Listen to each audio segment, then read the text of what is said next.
How did they sneak you into the building? Sorry, I did not answer that question. No, and this is a problem we have. This is a problem we have. Yeah. We're just hanging out. Yeah, I'll get talking. All right, so we got me in a car at WWE World. Okay. I had to change in the car. Not into my wrestling gear. We did that at the building, but I had to change in the car, and it was like I got the most generic hoodie possible. So it was like Las Vegas hoodie or whatever. I had a COVID mask. I had sunglasses. I looked ridiculous. It was like covered head to toe. And honestly, and I wasn't even in the betting odds. You know, there was an other category where you would have to manually put in Joe Hendry. That's how secretive this was. It was not it was not one of the standard options. There were about 10 options, and I was in other. People really thought it'd be Nick Aldis. It would have made a lot of sense there. Mm-hmm. Of course, he has an incredible pedigree in the ring. Yeah. That one made a lot of sense, right? So people were like, man. And actually on that topic, this is how cool Nick is.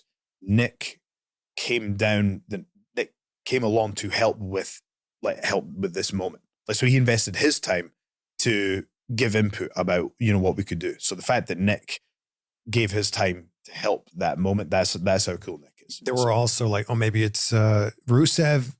He's probably returning. Maybe it's Malachi Black. We know that there's been these vignettes for him.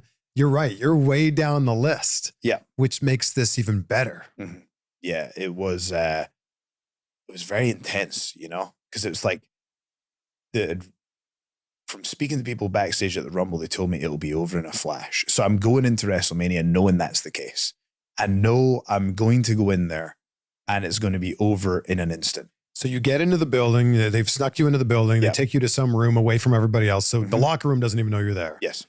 Then who comes in to, you know, be like, all right, you're up in an hour or two or whatever? Just different staff members. So it was just different members of WWE personnel that were keeping me updated. Did you see Randy at all before the show? Again, there's peeling back the curtain. And I respect that. Yeah. Yeah. So you go out there. Yeah. What's that moment like when your music hits? It was, so at Rumble, it was like, the way I describe it to people is putting on a VR headset. So it's like, it just doesn't feel real. If you've ever had like VR to experience like, you know, somewhere you haven't been before, it's like the uncanny valley, right?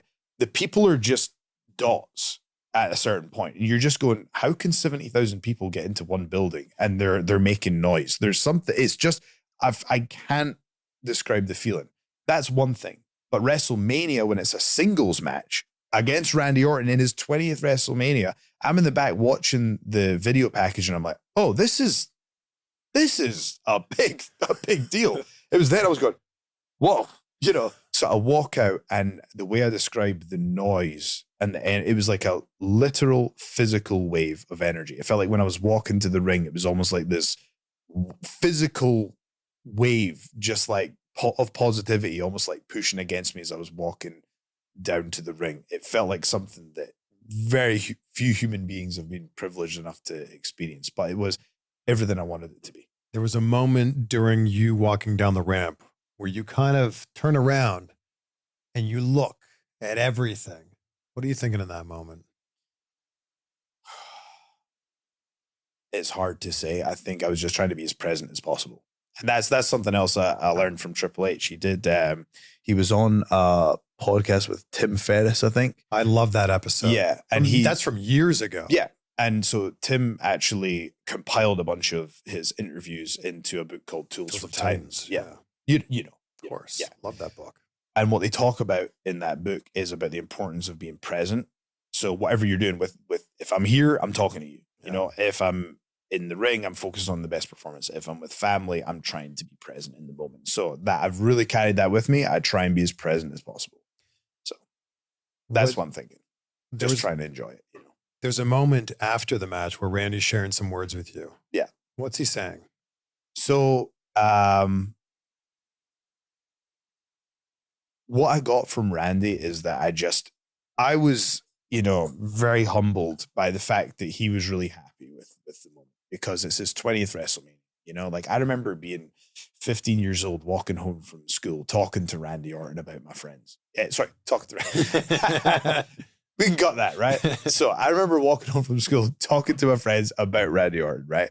And to go from that moment to actually wrestling him at WrestleMania, I texted that friend from school that had that conversation. I just texted him the graphic of me and Randy standing opposite each other, and he was just like, proud of you, big guy. It's insane.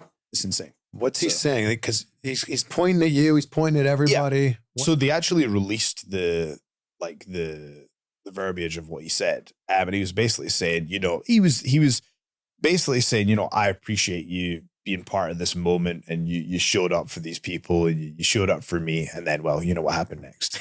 Did he plan to do your move? Did he plan to do the spin around? Again, I don't know how much, but I'll do it a little bit. Give me a little. So I'll tell you this. He didn't know. He was like, should I not? He goes, let's call out there. He's like, if I'm feeling it, I'll do it. And to me, that was all right. He had a good time, you know?